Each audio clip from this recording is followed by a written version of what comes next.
अस्सलाम वालेकुम, मेरा नाम मोहम्मद वकार अतीक है। मेरा ताल्लुक कनेक्ट रियल एस्टेट से है।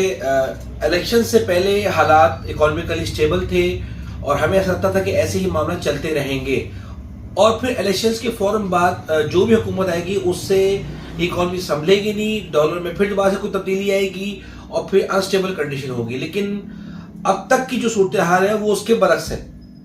ऐसा नहीं हुआ।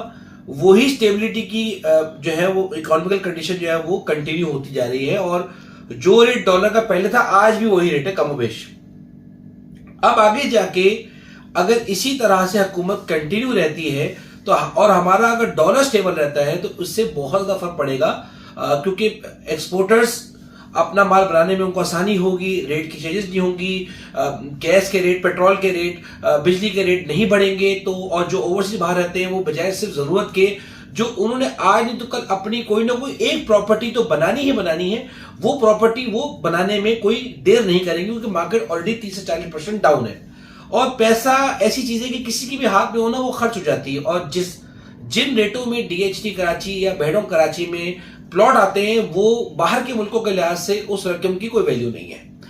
अब इससे आगे मार्केट में हो क्या रहा, आजकल क्या पोजीशन है? आजकल हुआ ये कि पिछले दिनों आईपीएस में इंस्टॉलमेंट पे कुछ चीजें आई। डीएचटी कराची ने 500 और 500 से ऊपर के जितने प्लॉट है वो प्लॉट इंस्टॉलमेंट पे दिए। इससे पहले उन्होंने ये ऐलान किया था कि 125, 200, 300 भी हैं, लेकिन वहां जाके उन्हें बहुत अच्छा रिस्पॉन्स मिला जिसपे उन्होंने ये बात एज्यूम की कि अब हमें 125, 200, 300 को नहीं देना, तो वो पॉलिसी उन्होंने खत्म कर दी, जिसकी वजह से ये हुआ कि अब सिर्फ और सिर्फ 500, 1000 में आज भी मेरे कुछ ऑप्शन मौजूद हैं कि अगर आपको इंस्टॉलमेंट में कुछ चीज चाहिए तो मिल जाएगी।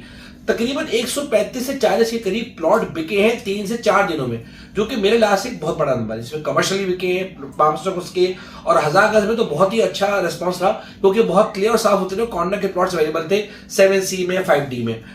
अब इसके बाद अगर हम बात करें तो कैश पेमेंट में 14D में 25, 26 लाख, 27 लाख में डायरेक्ट आप डीएचटी गाड़ी से प्लॉट परचेज कर सकें, वो पूरी लाइनें थी, लोगों को जोड़ी बनाने का मौका मिल रहा था, वो चीजें अवेलेबल थी जिसको लोगों ने अचीव किया और टारगेट को भी अचीव किया कि जिसको दो भाइयों को चाहिए था वो हुआ मामला।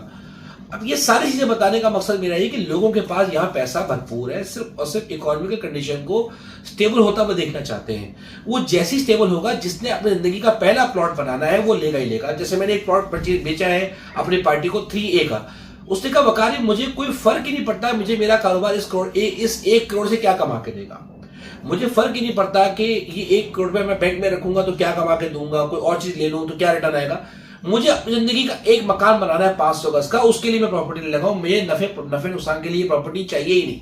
आज से 3 साल के बाद मैं यहां मकान बनाना शुरू करूंगा और फिर उसके बाद वहां रिहाइश करूंगा क्योंकि मेरे पास अपना जाती मकान नहीं है। अब इस तरह के बेइंतहा लोग हैं जिन्हें कोई गर्ज नहीं कि प्रॉपर्टी क्या कमा के देगी, उन्हें अपनी जिंदगी का एक वाहिद प्लॉट बनाना ही बनाना है और उन लोगों की तादाद बहुत ज्यादा है।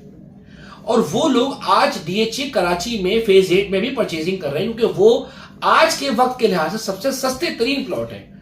आज कोई भी इन्वेस्टर डीएचए फेज 8 में परचेजिंग नहीं कर रहा। आज कोई भी इन्वेस्टर बहरा टाउन कराची में प्लॉट लेने को तैयार नहीं है। हर बंदा जिसने प्लॉट लेके आज से 2, 3 साल, 4 साल के दरमियान मकान बनाना है वो प्लॉट डीएचए फेज 8 में भी परचेज कर रहा है। बहरा टाउन कराची में अपना विला भी ले रहा है, फ्लैट भी ले रहा है और वो प्लॉट परचेज कर रहा है जो उसने आज तो कल उस प्लॉट को लेके मकान बनाना है। यानी वो जगह जो डेवलप्ड है और आप इजी टू एक्सेस है।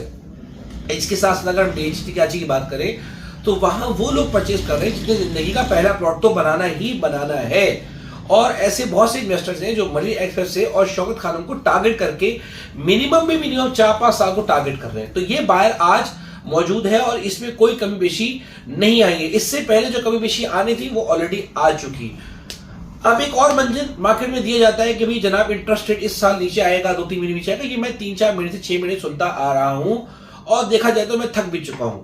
अगर ये कहा जाए कि इस साल 2-4%, 6% नीचे भी आ जाएगा तो इंटरेस्ट रेट में या बैंक में रखने वाले को तो कारोबार से कोई ताल्लुक नहीं होता, क्योंकि वो 4%, 5% नीचे भी आ जाएगा तो वो डरपोक आदमी है, वो कारोबार में नहीं लगाता पैसा, तो वो 4% भी बर्दाश्त कर जाएगा। वो साल भर तक तो पैसा बैंक से नहीं निकालेगा। तो जो वहां जा चुका है ना वो वहां जा चुका है। जो स्टॉक मार्केट में खेलने वाला बंदा है, जिगरा रखने वाला बंदा है, वो तो हर 1 महीने 2 महीने में इतना रिटर्न कमा लेता है जितना पूरे साल में बैंक में रख के कमाते हैं, तो वो बंदा भी आपका प्रॉपर्टी में नहीं लेगा, वो भी अपनी प्रॉफिट टेकिंग तो कर सके, वरना वो भी अपनी जगह पे खुश है, क्योंकि जो स्टॉक मार्केट का रेट बढ़ रहा है, अब एंग्रोफर्ट को ले लें आप, जितना वो बढ़ा है फिर उसके बाद वो रेट ऑफ रिटर्न भी दे रहा है, तो जो परसेंटेज आपको रेट ऑफ रिटर्न में आती है वो बैंक से नहीं आती, वो फिलहाल प्लॉट में अवेलेबल नहीं है। आज की मार्केट में हर वो बंदा आज भी इस मार्केट में मौजूद है जिसने अपना मकान बनाना है और 4 साल को टारगेट करके उसके पास एक्सेस मनी रखा हुआ है। तो अगर आपके पास भी एक्सेस मनी है तो फिर तो आइए, अगर आपके पास एक्सेस मनी नहीं है, बैंक में डाले में रखिए, आप वहां कन्विंस्ड है ना, आपने कारोबार में डाला हुआ है, आप वहां कन्विंस्ड है, तो वो लोग जो जिसके पास एक्सेस मनी है वो यहां आना चाहता है।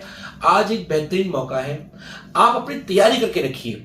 इन 3 दिनों में उन लोगों ने ही परचेसिंग की, बहुत सारे, मैं कहता हूं दर्जनों के लिहाज से लोग इंटरेस्टेड थे, दर्जनों, लेकिन रियलाइज कौन कर सका? 10 लोग, 15 लोग, 20 लोग मेरे पास से। क्यों? जिन लोगों की तैयारी हुई भी थी, इलाके को जानते थे, सिटी से वाकिफ थे, मुझ पे ट्रस्ट था, सिर्फ वही लोग परचेस कर पाए।